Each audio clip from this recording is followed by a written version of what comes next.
Barakatah Yahweh, Barakatah Yahushai, Ba'ashim Rakakwadash, Barakatham.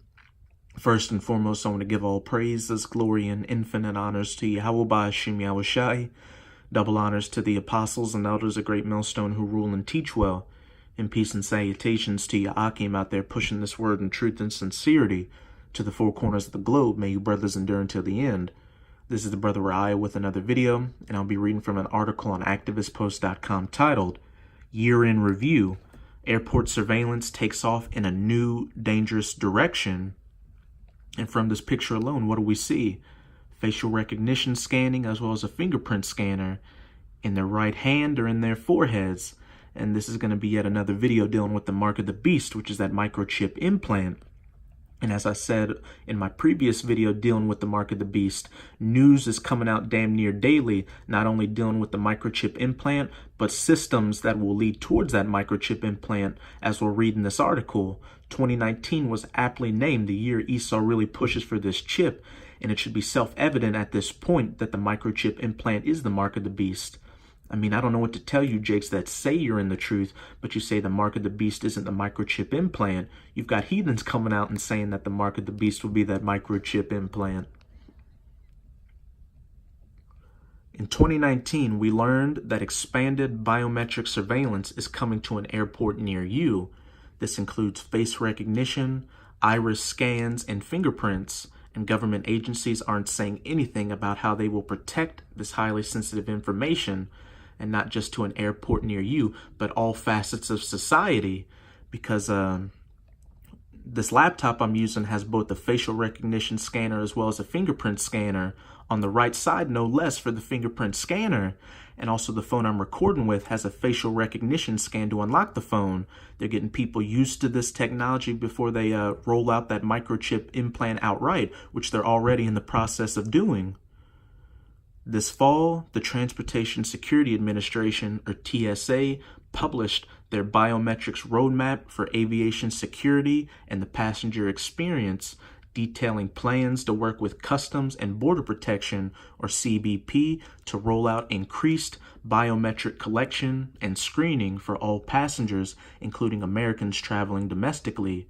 Basically, CBP and TSA want to use face recognition and other biometric data to track everyone from check-in through security into airport lounges and onto flights, if implemented, which it will be and already has been to an extent in regards to international flights, and which will all eventually lead to just having a microchip implant.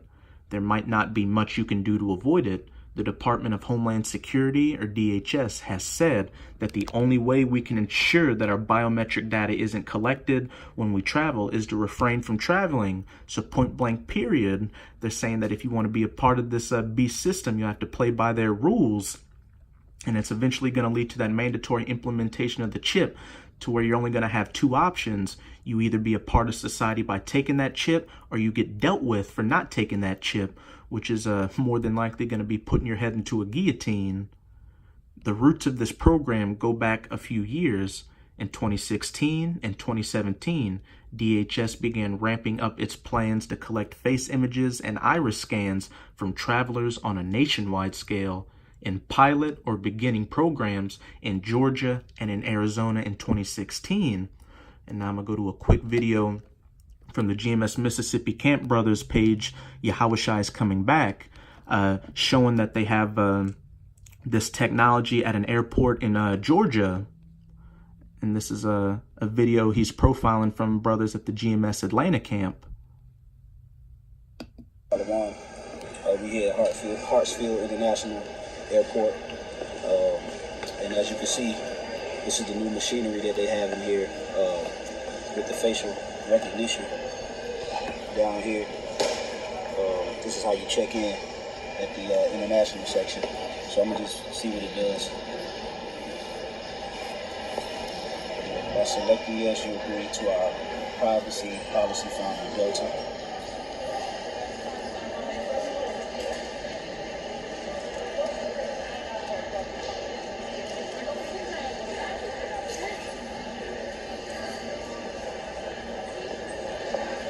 So, let's say, I'm not going to do too much messing around with it.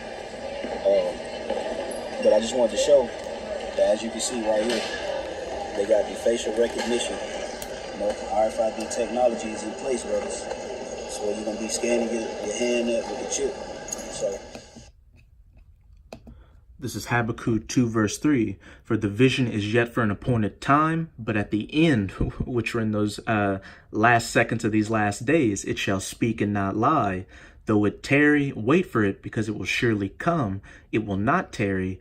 And this microchip implant, which is the mark of the beast, is definitely not tarrying. We're at the door of that mandatory implementation.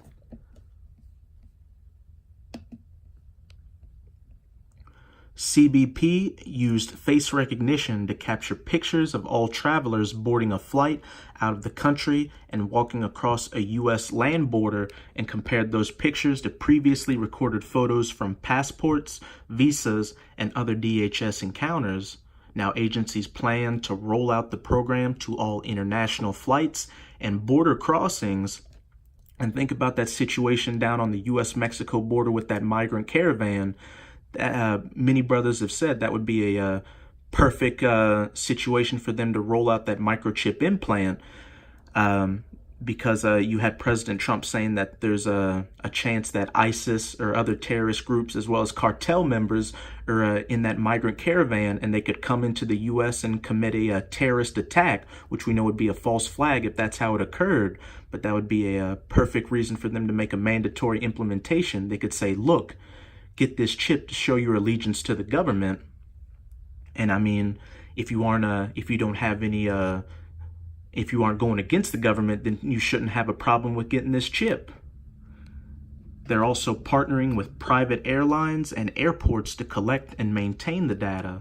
The government has said it will retain photos of U.S. citizens and lawful permanent residents for 2 weeks, and information about their travel for 15 years, and retain data on non-immigrant aliens for 75 years. There are no restrictions on how long private companies can hold onto the data or what they can do with it. Speaking of DJ Trump, flying domestic won't keep your biometrics out of a database. The TSA roadmap explicitly outlines plans for collection of any biometrics they want from all travelers wherever they use the airport. In the future, their databases could be used outside of an airport context, being used in all facets of society. After all, TSA's PreCheck, as well as Clear, a private company, have already begun using their technology at stadiums to allow visitors a faster entry. And a lot of people get that chip just for those benefits alone. Oh, I get to go to a special line and get into the stadium that much more easily, and I can even get discount for food at the concession stand. It's unprecedented for the government to collect, store, and share this kind of data. And with this level of detail, with this many agencies and private partners, and the risk to all of us is real. India's Aadhaar biometric database, built to reduce corruption and expanded for use by other public and private groups, keeps getting hacked. It is not only cheap to buy the information of one of the 1.19 billion people in the database, but the hacks also allow for new information to be entered into the database. Rather than increasing security, India's biometric database created more problems and opportunities for corruption. And in my previous video on the Mark of the Beast, I talked about how that Venezuelan fatherland biometric ID card had the chance of getting stolen or having its information getting hacked.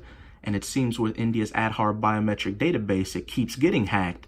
And that's just an excuse for them to say, look, we need to come with a more efficient system that isn't as easily hacked. Oh, look, just get a microchip implant. It won't be easily hacked. Or the only way people can steal your information is to chop your hand off and take that chip out of it, which is just too much effort. This is all particularly shocking when you consider that at bottom, much of this data is not reliable at all. There are significant accuracy problems with current face recognition software, especially for non-white and female people. They're pretty much making this microchip implant towards you so-called Negroes, Latinos, and Native Americans. And you can see how that black identity extremist agenda plays into this. Whenever a false flag type event happens and they try to pin it on you so-called Negroes, Latinos, and Native Americans, though chiefly on the Hebrew Israelites, they'll say, look, get this microchip implant because our facial recognition scanners can't accurately determine your face, and you stand the chance of getting inaccurately linked to somebody who's in a black identity extremist group. For example, earlier this summer, the ACLU published a test of Amazon's facial recognition, comparing the official photos of 435 members of Congress with publicly available mugshots. The ACLU found 28 false matches, even in this relatively small data set. According to the FAA, 2.5 million passengers fly through U.S. airports every day, meaning that even a 2% error rate would cause thousands of people to be misidentified every day. That's pretty much it with this article. But as you can see, with each passing day, we're getting closer and closer to that mandatory implementation of the mark of the beast, which is that microchip implant. These are truly beautiful times we're living in, brothers, because we're seeing these prophecies begin to come to their fulfillment before our eyes, and we know that once that microchip implant is made mandatorily implemented, shortly thereafter, Yahushua is going to return with the angels to save the elect. Now I'm going to go to some precepts. This is Matthew 24, verse 22. And except those days should be shortened, there should no flesh be saved. But for the elect's sake, the 144,000 and righteous 1/3, those days shall be shortened. And we're already on the cusp of the Passover. This year has gone by so quick. And I know you brothers can feel in the spirit that these days are going by quick. An average day feels like half a day, and a week feels like half a week. You even got these people in the world saying that, man, times are just going by rather quickly these days.